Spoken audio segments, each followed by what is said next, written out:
因式分解嘅技巧3，使用拼項法。我哋首先要將所有公因式嘅項呢合併，然後我哋再要提取所有組嘅公因式合併為一個括號嘅樣啦。咁我哋就完成我哋嘅因式分解咯。先睇下第 A 呢一題嘅例子先。我哋而家呢，先一組一組去睇我哋嘅多項式。譬如而家有4項嘅，如果我哋4項唔能夠一齊抽個公因式嘅時候，點辦呢？不如我哋嘗試一組一組去睇啊。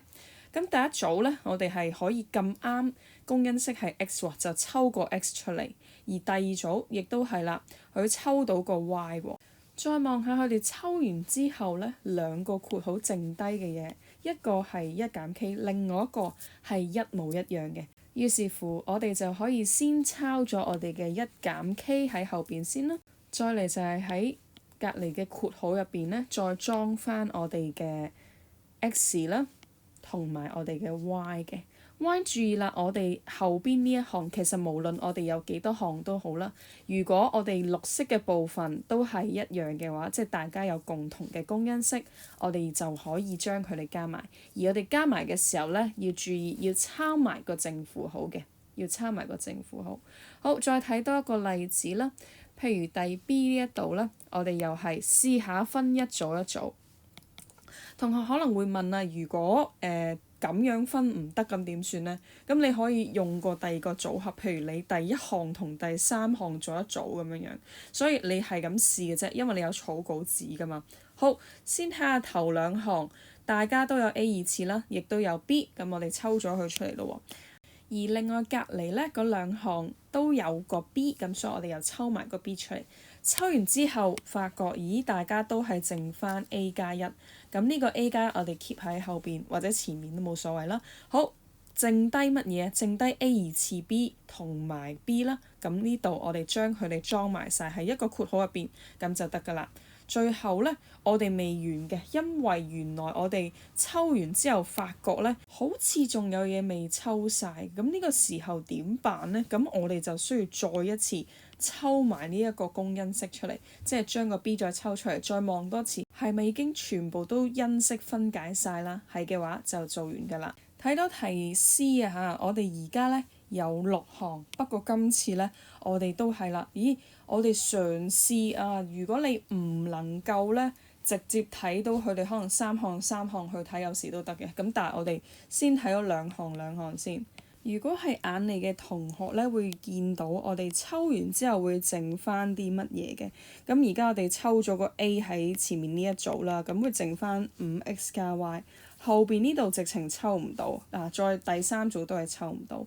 於是乎呢，即係話俾我哋聽，咦咁樣係唔 OK 喎，咁我哋就要諗過另外一個組合。譬如係點呢？不如咁啦，我哋將有 5x 嘅項呢做一組啦，呢兩個做一組啦，好嘛？咁而我哋有 y 嘅又做一組啦，剩低冇人要嘅，我用另外一隻顏色冇嘢嘅。負 A 同1拍埋一齊咯，睇下點樣樣啦。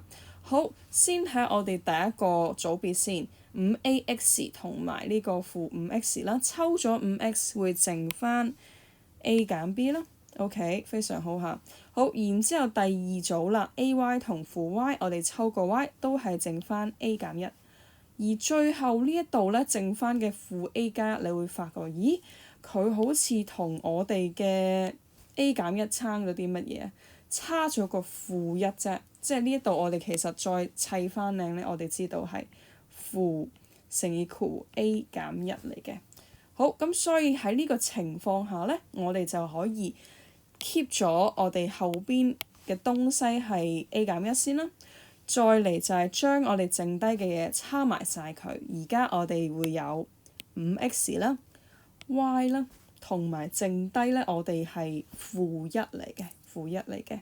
OK，咁我哋抽晒之後就可以開始做例題咯喎。例題嘅部分啦，我哋先試咗一組一組得唔得先？好，依家我哋先將頭嗰對呢抽咗個 R 出嚟先，剩翻 P 減 Q 啦。好，而後邊嗰對呢係9係公因式，咁啊抽個9出嚟，剩翻 P 減 Q 嘅。好，兩邊都有 P 減 Q 喎，咁啊抽個 P 減 Q 出嚟咯喎。咁然之後剩翻嘅嘢係 R 加9啦，咁就做完㗎啦嚇。你見到其實佢重疊嘅部分呢，我擺前擺後都冇所謂，你緊記就係裝翻剩低嘅嘢，咁就係拼項法啦。第二題嘅部分，我哋亦再一次，先分咗個組先，分完個組，我哋試下抽咯喎。3A 抽完之後剩翻 B 加4啦，後邊抽個 C 出嚟，C 抽完剩翻 B 加4，咦 B 加4同 B 加4一樣喎，咁我哋就 keep 翻個 B 加4啦，然之後將 3A 加 C 插埋一齊，做完啦。最後嘅部分呢，我哋亦都係再嘗試分咗一組一組先，睇下可唔可以做到。先睇下前面一對啦，我哋可以抽個 x 抽個 y，剩翻 y 減4。咁後邊嘅位置咯喎，我哋可以抽咗個2啦。